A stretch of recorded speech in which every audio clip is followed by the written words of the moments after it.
ఏలూరు జిల్లా లింగపాలెం మండలం ములగలంపాడు గ్రామంలో ఈరోజు గ్రామ సభ ఇన్ఛార్జ్ స్పెషల్ ఆఫీసర్ దొంతి కోటేశ్వరరావు గారి ఆధ్వర్యంలో నిర్వహించడం జరిగింది.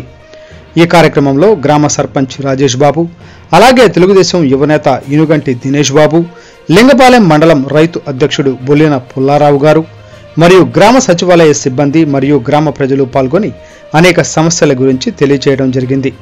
ఈ కార్యక్రమంలో పంది హరికృష్ణ గారు, పంది మధుబాబు గారు, కొండేటి పాపారావు గారు, పంది రాముడు గారు, చిలకాబత్తుల రఘు గారు, బంటు బాపురావు గారు, అందుగుల జయరాజు గారు, గొల్ల తంబి గారు, బంటు సుధాకర్ గారు, చింతలపూడి రాఘవులు గారు, చింతలపూడి వంశీ గారు మరియు పార్టీ కార్యకర్తలు పాల్గొన్నారు.